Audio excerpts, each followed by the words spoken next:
Hi everyone, I hope you are doing well. अभी हम carrier statistics at thermal equilibrium का part 2 करने जा रहे हैं।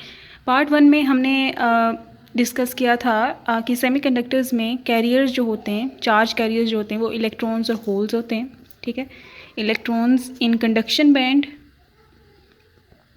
And holes in valence band, ये दोनों चार्ज कैरियर्स होते हैं सेमीकंडक्टर्स में, जिनकी कंसंट्रेशन को या उनकी स्टैटिस्टिक्स को हम स्टडी करना चाहते हैं। इलेक्ट्रॉन्स और होल्स दोनों फर्मियॉन्स हैं और ये फर्मी डायराक स्टैटिस्टिक्स को फॉलो करते हैं। और कंसंट्रेशन क्या होगी इलेक्ट्रॉन्स की किसी वैलेंस बैंड में, कंडक्शन बैंड में या किसी भी एनर्जी ई पे, ठीक है, वो हमें प्रोबेबिलिटी बताती है। फर्मी डायराक स्टैटिस्टिक्स का जो डिस्ट्रीब्यूशन फंक्शन है, फर्मी डायराक डिस्ट्रीब्यूशन फंक्शन, वो हमें इसके बारे में इंफॉर्मेशन देता है। तो ये हमने इन जनरल इस रिलेशन को देखा था और हमने देखा था कि किस तरह से ये रिलेशन इंट्रिंसिक सेमीकंडक्टर्स के लिए देखा जाता है, एन टाइप सेमीकंडक्टर्स के लिए देखा जाता है और पी टाइप सेमीकंडक्टर्स के लिए देखा जाता है। और 0 केल्विन टेम्परेचर पे हमने देखा कि फर्मी लेवल की और कंडक्शन और वैलेंस बैंड की क्या सिचुएशन है, फर्मी लेवल के नीचे और उसके ऊपर जो डेंसिटी प्रोबेबिलिटी है वो उसकी सिचुएशन क्या बन रही है। तो हमने प्रीवियस वीडियो में थ्योरेटिकली हमने देखा कि किस तरह से प्रोबेबिलिटी डिस्ट्रीब्यूशन जो फंक्शन है वो different type of semiconductors, intrinsic and extrinsic semiconductors के लिए कैसा कैसा होता है। तो कैरियर स्टैटिस्टिक्स में कैरियर कंसंट्रेशन हम देखना चाहते हैं कि क्या होगी। तो this is directly related to कि क्या प्रोबेबिलिटी है कंडक्शन बैंड में किसी इलेक्ट्रॉन के पाए जाने की और क्या प्रोबेबिलिटी है वैलेंस बैंड में होल के पाए जाने की, एंड इस तरह की चीज़ें। और प्रोबेबिलिटी के साथ साथ एक और चीज़ जो इम्पोर्टेंस रखती होती है ये बताने के लिए कि इलेक्ट्रॉन किसी ई स्टेट पे मौजूद होगा या नहीं, तो वो ये होता है कि क्या इलेक्ट्रॉन की वहाँ पे कोई सीट है, अवेलेबल सीट है जो वो ऑक्यूपाई कर सकता है। कि अगर आपके पास चेयर्स ही 4 हैं, ठीक है, 4 चेयर हैं, तो वो 4 ही सिर्फ फिल हो सकती हैं ना, 4 से ज़्यादा वो फिल नहीं हो सकती। तो कितनी अवेलेबल स्टेट्स हैं किसी कंडक्शन बैंड में या वैलेंस बैंड में, तो वो भी जिसे हम डेंसिटी ऑफ स्टेट्स कहते हैं, डेंसिटी ऑफ स्टेट्स के कितनी स्टेट्स अवेलेबल हैं पर यूनिट वॉल्यूम, तो वो multiply by this probability gives us the concentration of that charge carrier in some energy E. ठीक है, तो यहाँ पे हम मैथमेटिकली अभी स्टार्ट करने जा रहे हैं। पहले मैंने आपको रिवाइज़ करवाया कि फ़र्स्ट में हमने चार्ज कैरियर्स देखे कि क्या होते हैं सेमीकंडक्टर्स में, और वो हमने देखे। और उसके बाद हमने उनके डिस्ट्रीब्यूशन फंक्शन को देखा कि उनकी प्रोबेबिलिटीज़ क्या हैं कंडक्शन और वैलेंस बैंड में पाए जाने की, डिफरेंट टेम्परेचर्स में उनकी सिचुएशंस को देखा और कर्व ड्रॉ किया। और फिर हमने बात की कि besides the probability there is another term that determines the concentration of charge carriers, and that term is density of states, which shows us कि कितनी अवेलेबल सीट्स हैं चार्ज कैरियर्स के लिए कंडक्शन बैंड में या वैलेंस बैंड में। अब अगर सीट्स हैं 4 तो वहाँ पे 5 इलेक्ट्रॉन कभी भी ऑक्यूपाई नहीं हो सकते, सिर्फ 4 ही हो सकते हैं। तो ये फिर और अगर वहाँ पे किसी एनर्जी लेवल पे कोई सीट मौजूद ही नहीं है, जैसे जो फर्मी लेवल है उस पर नॉर्मली कोई भी सीट या जिसे हम कहते हैं स्टेट्स ऑक्यूपाई करने के लिए अवेलेबल नहीं होती। दैट इज़ वाई दो फर्मी लेवल पे जो प्रोबेबिलिटी है इलेक्ट्रॉन के पाए जाने की 1/2 है, लेकिन वहाँ पे क्योंकि उसकी कोई सीट मौजूद नहीं है, इलेक्ट्रॉन्स की परमिसिबल सीट्स मौजूद नहीं है ऑक्यूपाई करने के लिए, कि वहाँ पे मतलब कोई चेयर नहीं है कि वहाँ पे वो बैठ सके बेचारा, तो इसलिए जो 0 जब मल्टीप्लाई होता है 1/2 से तो नेट रिज़ल्ट 0 आता है। मीन्स कि फर्मी लेवल पे कोई भी इलेक्ट्रॉन पाया नहीं जाएगा। तो Fermi Dirac distribution function together with the density of states, state function जिसे हम कहते होते हैं या फिर डेंसिटी ऑफ स्टेट भी कहते हैं, डिटर्मिन्स द कंसंट्रेशन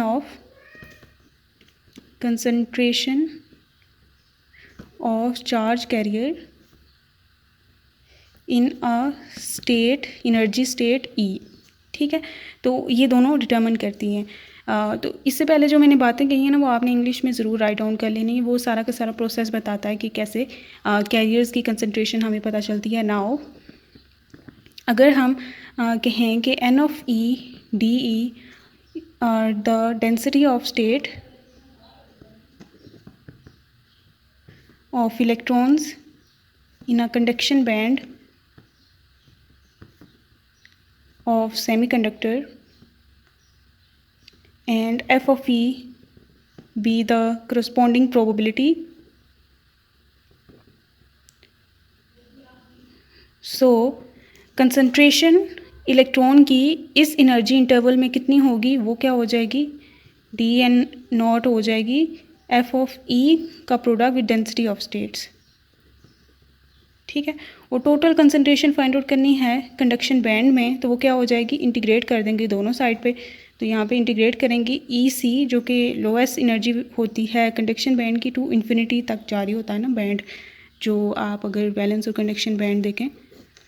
ठीक है, ये वैलेंस बैंड की मैक्सिमम एनर्जी होती है जिसे ई वी का नाम देते हैं, और ये कंडक्शन बैंड जहाँ से स्टार्ट होता है उसका एज उसे हम ई सी कहते हैं, और ये ऊपर इन्फिनिटी तक जा रहा होता है।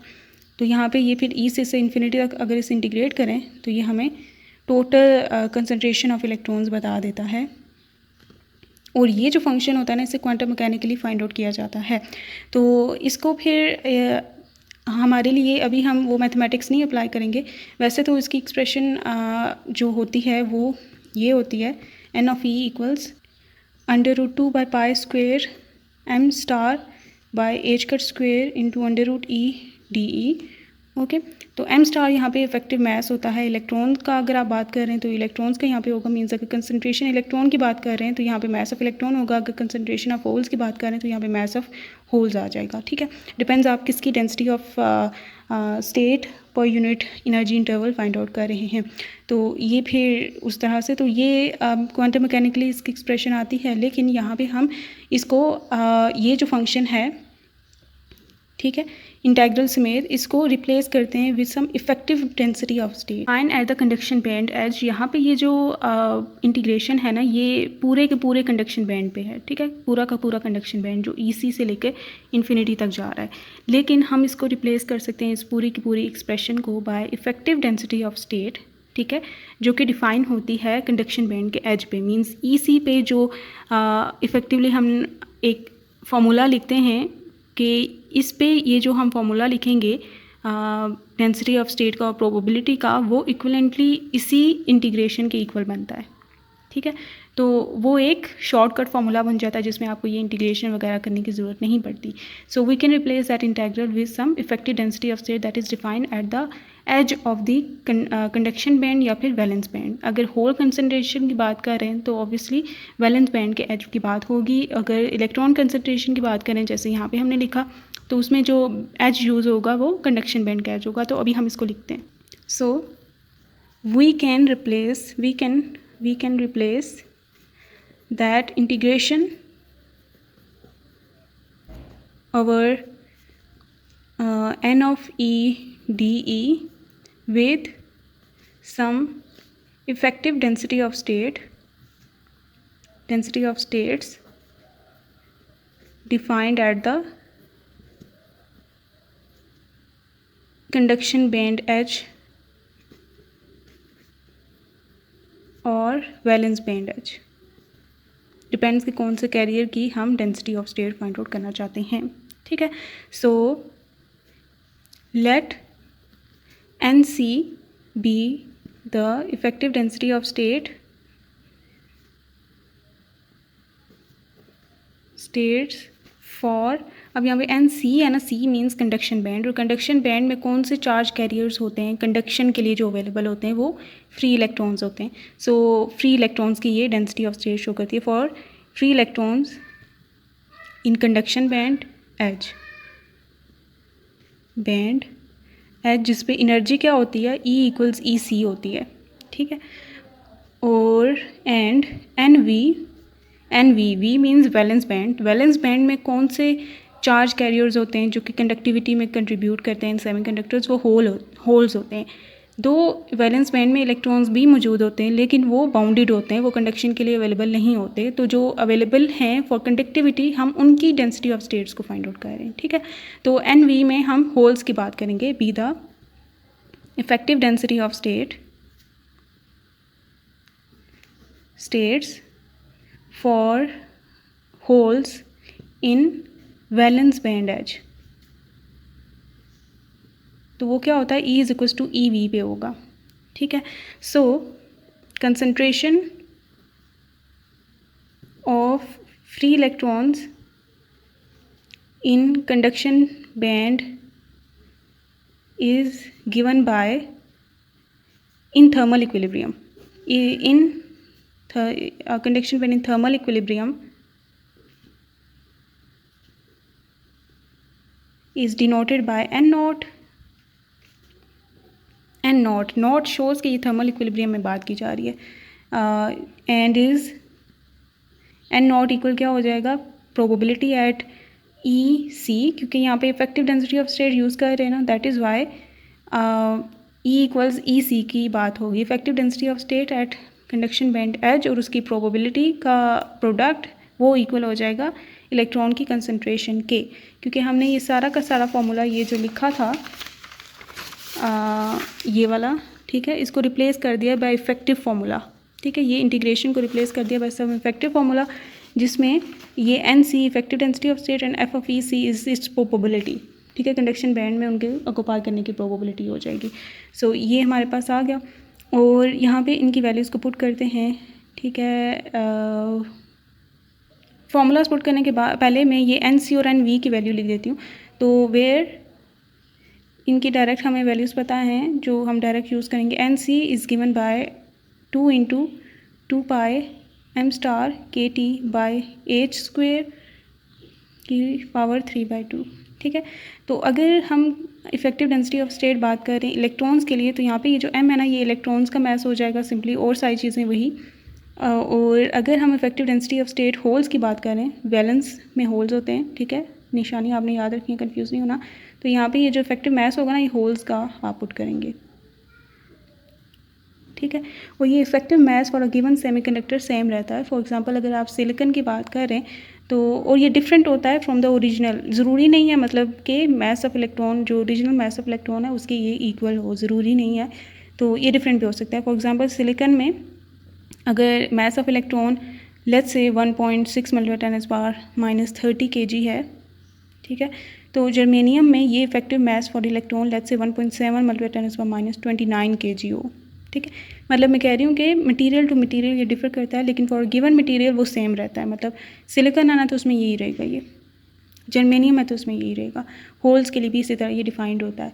तो नॉर्मली हम ये चीज़ें गिवन होती हैं तो हम मैथ्स निकाल लेते हैं, या फिर लेट्स से मैथ्स भी गिवन है तो वो सारी चीज़ें। तो ये हमने एन सी और एन वी की फॉर्मूला बिल्कुल सेम है मैथ्स में, बस वहाँ पे मैथ्स ऑफ इलेक्ट्रॉन, यहाँ पे mass of hole which is effective mass.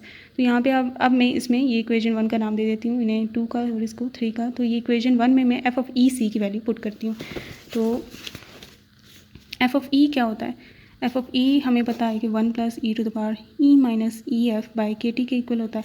तो एफ ऑफ ई सी क्या हो जाएगा, ई की जगह ई सी लिख देंगे, होर की EC - EF/kT large, EC - EF is very large. Approximation हम लगा रहे हैं कि अगर फर्मी लेवल और कंडक्शन बैंड के दरमियान का डिफरेंस काफ़ी ज़्यादा हो, जो कि नॉर्मली होता है as compare to KT comparison भी होना चाहिए ना कि किसके मुकाबले में लार्ज है। तो EC - EF इन दोनों के दरमियान का डिफरेंस जो है KT के थर्मल एनर्जी के मुकाबले में काफ़ी ज़्यादा होता है। तो अगर डिनोमिनेटर छोटा हो और न्यूमरेटर बड़ा हो तो क्वांटिटी बहुत बड़ी आती है। और EC जो है फर्मी लेवल, क्योंकि कंडक्शन बैंड के नीचे ही आता है ना, ये है वैलेंस बैंड, EV यहाँ पे होता है कहीं पे फर्मी लेवल और यहाँ पे होता है कंडक्शन बैंड। ये एनर्जी ज़्यादा होती है, ये कम, ज़्यादा वैल्यू से माइनस करो छोटी वैल्यू तो आंसर हमेशा पॉजिटिव आता है।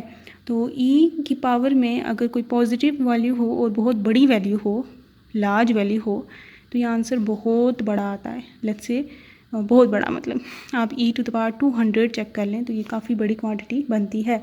तो जब आपके पास हो क्वांटिटी लाइक 2 लाख और उसमें आपने 1 को ऐड करना है, ये 2 लाख और इसमें आपने 1 को ऐड करना है, कोई खास डिफरेंस नहीं आता। तो इसलिए हम इस अप्रोक्सीमेशन के अंडर कि EC - EF is very large than KT, हम इस अप्रोक्सीमेशन के अंडर ये 1 को इग्नोर कर देंगे क्योंकि वो ऐड होने से इतना फ़र्क पड़ता ही नहीं है। तो ये हमारे पास EC - EF/kT आ गया, ये ऊपर ले जाते हैं। तो एफ ऑफ EC की आंसर आ गया है माइनस हो जाएगी EC - EF/kT। तो ये एफ ऑफ EC की वैल्यू आ जाएगी। तो अब कंसनट्रेशन की वैल्यू लिखते हैं तो क्या हो जाएगी, N0 = F of EC multiply by N C as it is यहाँ पे रहने देते हैं, जब पुटिंग करनी हुई कर लेंगे। एन सी इधर आ गया और यहाँ पे इसकी ये वैल्यू मर्जी है माइनस अंदर मल्टीप्लाई कर दें, ठीक है। तो ये हमारे पास एक फॉर्मूला बन चुका है फॉर इलेक्ट्रॉन की कंसंट्रेशन। अब होल कंसंट्रेशन की तरफ चलते हैं, ठीक है। और ये किसी भी सेमीकंडक्टर के लिए ट्रू है जो इंट्रिंसिक हो, एक्सट्रिंसिक हो या कोई भी हो, ठीक है। उस सब के लिए इंट्रिंसिक और एक्सट्रिंसिक का फ़र्क हम थोड़ी देर बाद इंट्रोड्यूस कराएंगे। इस फॉर्मूला के थ्रू हमने इलेक्ट्रॉन कंसंट्रेशन तो देख ली है कि कंडक्शन बैंड में इलेक्ट्रॉन के पाए जाने की, ठीक है, क्या प्रोबेबिलिटी है, हमें ये फॉर्मूला बता चुका है। अब हम होल कंसंट्रेशन को देखते हैं। जब हम होल कंसंट्रेशन की बात कर रहे हैं तो इसके लिए इम्पोर्टेंट ये है सबसे पहले सोचना कि होल होता क्या है। Hole is the unavailability of an electron in a energy level, कि इलेक्ट्रॉन के ना पाए जाने की प्रोबेबिलिटी क्या है वैलेंस बैंड में। तो ना पाया जाना इलेक्ट्रॉन का in a valence band is something that we call as hole. तो यहाँ पे आपने ये जहन में रखना है कि किसी एनर्जी लेवल पे इलेक्ट्रॉन के पाए जाने की प्रोबेबिलिटी क्या होती है, एफ ऑफ ई होती है। और अगर उसी एनर्जी लेवल पे इलेक्ट्रॉन के ना पाए जाने की प्रोबेबिलिटी फाइंड आउट करनी है तो वो होती है 1 minus F of E. E level पे इलेक्ट्रॉन पाया जाएगा, अवेलेबल होगा, ऑक्युपाई करेगा, उसकी प्रोबेबिलिटी ये हमें Fermi Dirac probability distribution function बताता है। लेकिन अगर इसी एनर्जी ई पे हम ये फाइंड आउट करना चाहते हैं कि क्या प्रोबेबिलिटी है कि इसमें इलेक्ट्रॉन नहीं होगा, विच इज़ होल, के मतलब होल होगा, तो वो क्या होगी 1 माइनस प्रोबेबिलिटी एफ ऑफ ई, ठीक है। तो यहाँ पे होल कंसंट्रेशन की जब हम बात करेंगे, लेट्स से वो पी नॉट से हम रिप्रेजेंट करते हैं थर्मल इक्विलिब्रियम, वो इक्वल हो जाए density of states which is N V, क्योंकि वैलेंस बैंड में हम बात कर रहे हैं, और times the probability of electron के ना पाए जाने की एट वैलेंस बैंड एच, जो कि वैलेंस बैंड एच पे ही हैंस डिफाइंड होगी। पहले कंडक्शन बैंड एच पे इलेक्ट्रॉन के पाए जाने की और वैलेंस बैंड पे इलेक्ट्रॉन के ना पाए जाने की एट एच प्रोबेबिलिटी, ये हम टाइम्स उसका density, effective density of state at valence band edge. तो ये हमारे पास इसका फॉर्मूला हो गया। तो अब इसमें हम वैल्यूज़ को पुट कर देते हैं। एन वी तो एज इट इज़ रहने देंगे, तो 1 minus F of E V क्या हो जाएगा 1 ओवर फर्मी डायराक फंक्शन में जहाँ पे ई आता है उसकी जगह ई वी लिख देंगे, तो ये हमारे पास बन जाता है। अब इसका एलसीएम लेते हैं, ठीक है। तो एलसीएम के बाद इसकी अप्रॉक्सीमेशन लगेगी, एलसीएम लेंगे, नीचे आ जाए E to the power E V minus E F K T, ये आ जाएगा इधर ऊपर 1 plus E to the power E V minus E F by K T, और यहाँ पे -1, तो ये -1 + 1 कैंसिल हो गया, तो हमारे पास बच गया एन वी 1 और sorry E to the power E V, अच्छा माइनस में कॉमन ले रही हूँ तो E F minus E V by K T आ गया, और डिवीजन में भी 1 plus E to the power minus common ले लूँ तो E F minus E V by K T हो जाएगा, ठीक है। अब हम अगर बैंड्स के बारे में देखें तो यहाँ पे ये होता है फर्मी लेवल, ठीक है, ये है कंडक्शन बैंड और ये है वैलेंस बैंड के एच की एनर्जी, ये ग्रेटर है और ये स्मॉलर है। तो ई वी माइनस ई एफ जब आप करेंगे ना, छोटी वैल्यू माइनस बड़ी वैल्यू, आंसर नेगेटिव आता है, ठीक है।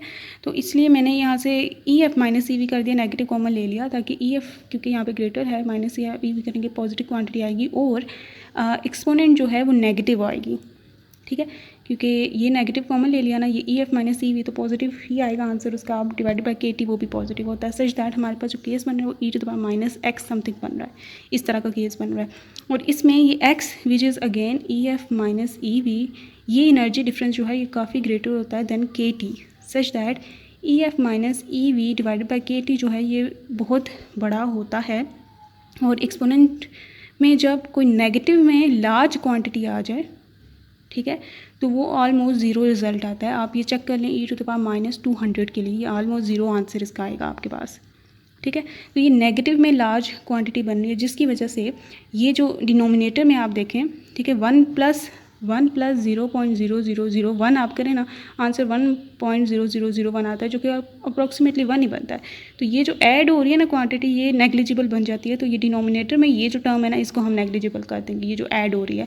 तो हेंस आंसर हमारे पास आ जाएगा E to the power minus E F minus E V by K T, ठीक है, डिवाइडेड बाई 1, जिसे लिखने की ज़रूरत नहीं है। तो पी नॉट का हमारे पास फॉर्मूला आ चुका है P not equals N V, N subscript में वी है, ये इतना बड़ा वी मैंने लिख दिया, E to the power minus E F minus E V by K T. तो अभी तक जो दो फार्मूला हमने जनरेट किए हैं वो मैं लिखती हूँ। तो ये दो फार्मूला हमने जनरेट किए हैं और ये दोनों फार्मूला किसी भी सेमीकंडक्टर के लिए जो कि इंट्रिंसिक हो एक्सट्रिंसिक हो दोनों के लिए ट्रू है। अब स्पेसिफिकली हम इंट्रिंसिक सेमीकंडक्टर के लिए लिखते हैं, ठीक है, उसके लिए स्पेसिफिक नोटेशन हम यूज़ कर लेते होते हैं। फॉर इंट्रिंसिक सेमीकंडक्टर, ठीक है, इसको मैं इक्वेशन 1 का नाम दे देती हूँ, इसको 2 का नाम देती हूँ, या आप जो भी नाम देना चाहें, ठीक है। फॉर इंट्रिंसिक सेमीकंडक्टर क्या हो जाएगा कि हम नोटेशन सारी आई से रिप्लेस कर देते हैं, ठीक है। तो ये पी नॉट पी आई हो जाएगा, इंट्रिंसिक होल कंसंट्रेशन इसे हम पढ़ेंगे, तो ये एन वी तो एज इट इज़ रहता होता है, तो E to the power minus Fermi level हमने देखा था ना कि वो चेंज हो जाता होता है, तो ये ई आई हम इसे लिख देते हैं कि फर्मी लेवल जो कि इंट्रिंसिक सेमीकंडक्टर का है वो ई आई होगा minus E V by K T as it is, ठीक है, क्योंकि these are the things that do not change.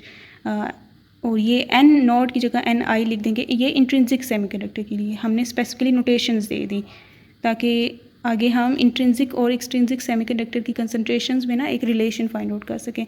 तो ये ई सी की जगह क्या करे, ई सी, तो ई सी रहेगा क्योंकि वो सेम रहता है, तो ये minus E I by K T हो जाएगा, ई एफ की जगह ई आई लिख दिया, ठीक है।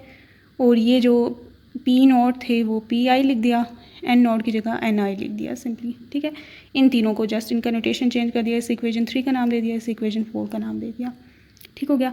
अब हम क्या करते हैं कि ये एक्सट्रिंसिक के लिए डिफाइंड है, ठीक है, ये एक्सट्रिंसिक के लिए हमने डिफाइन कर दिया और इंट्रिंसिक के लिए स्पेसिफिकली ये आई वाली नोटेशन डिफाइन कर दी, ठीक है। अब इसके अलावा हम अगर देखें तो अगर पी आई एन आई का आप अगर प्रोडक्ट हम लें ना, पी आई एन आई, ठीक है, जो कि इंट्रिंसिक सेमीकंडक्टर में होल कंसंट्रेशन और इलेक्ट्रॉन कंसंट्रेशन की बात की जा रही है, और ये वाली ऐसे नहीं, बस हम ऐसे देख रहे हैं, ठीक है, ये अलग से।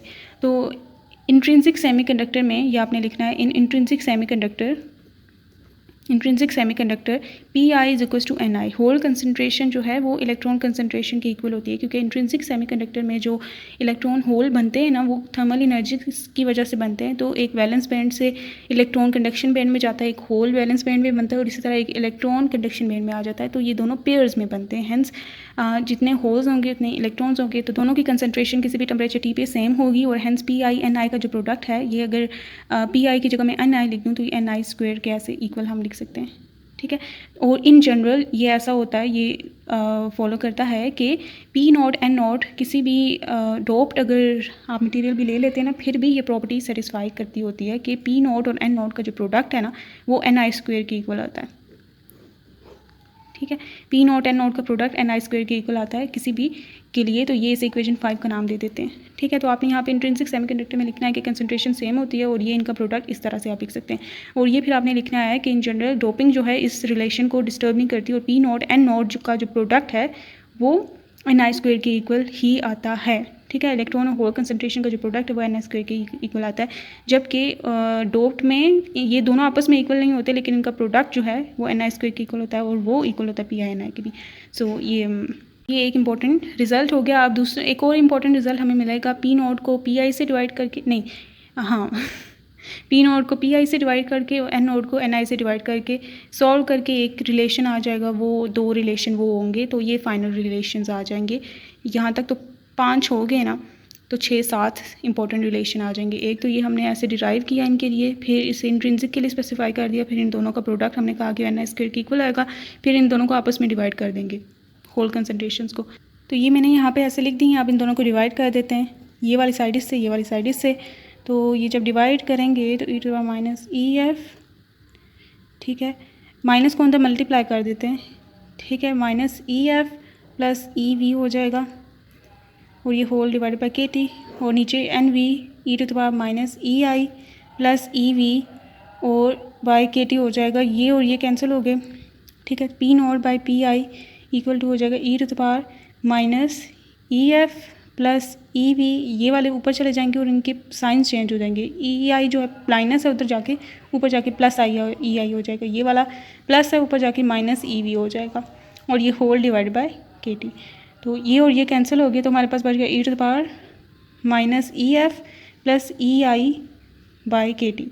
तो ये आ गया E to the power minus common ले लेते हैं तो E F minus E I by K T, ठीक है, P not by P I, और पी आई उधर ले जाते हैं, P not equals P I E to the power minus E F minus E I by K T, ठीक है। तो ये एक्सट्रिंसिक सेमीकंडक्टर में होल कंसंट्रेशन है, ठीक है, जो कि इक्वल होती है इंट्रिंसिक सेमीकंडक्टर में होल कंसंट्रेशन मल्टीप्लाई बाय ये फैक्टर, जिसमें ये ई एफ फर्मी लेवल है एक्सट्रिंसिक सेमीकंडक्टर में माइनस इंट्रिंसिक सेमीकंडक्टर का Fermi level divide by K T, ठीक है। तो ये हमने एक रिलेशन, इसे एक रिलेशन 7 का नाम दे देते हैं, पहले 5 किए थे, हाँ ये 6 का नाम दे देते हैं। अब ये N not divided by N I वाला काम करते हैं। तो ये मैंने लिख दी हैं, ठीक है, कंसंट्रेशंस इलेक्ट्रॉन की एन नॉट में और एन आई, इन दोनों को डिवाइड करते हैं, ठीक है। तो ये दोनों कैंसिल हो जाएंगे और ये अगेन ये माइनस इसके अंदर मल्टीप्लाई करें माइनस सी सी प्लस ई एफ, ये वाले ऊपर ले जाएंगे। तो ये वाला मैं थोड़ा डायरेक्ट कर रही हूँ क्योंकि इससे पहले हम डिटेल में कर चुके हैं। ये माइनस वाला जब ऊपर जाएगा ये प्लस ई सी हो जाएगा और ये प्लस ये माइनस ई आई हो जाएगा। इसका भी माइनस जब अंदर मल्टीप्लाई करने के साथ माइनस, इसके साथ प्लस ऊपर जाएंगे तो ये साइंस चेंज हो जाएगी क्योंकि हम आपस में डिवाइड कर रहे हैं, इसके वाले ऊपर ले के जा रहे हैं। तो ये डिवाइडेड बाय के टी हो गया, तो ये कैंसिल, तो N naught by N I equal to E to the power E F minus E I by K T आ गया है, और एन नॉट इक्वल्स टू आ जाएगा N I E to the power E F minus E I divided by K T. तो ये equation 7 हो गई है। तो ये 7 इक्वेशंस हमने कैरियर कंसंट्रेशन के रिलेटेड फाइंड आउट की हैं, कैरियर स्टैटिस्टिक्स के रिलेटेड, और इनको ऐसा याद करने की ज़रूरत नहीं है। सर ने कहा था कि पेपर्स में ये जब भी आएगा तो फार्मूलाज ये गिवन होंगे, लेकिन इनकी डेरिवेशन आ सकती है, तो आपको डेरिवेशन करना आना चाहिए इन सारे फार्मूलाज का। तो ये यहाँ तक ही टॉपिक था, इसके बाद हम इसके प्रॉब्लम्स करेंगे।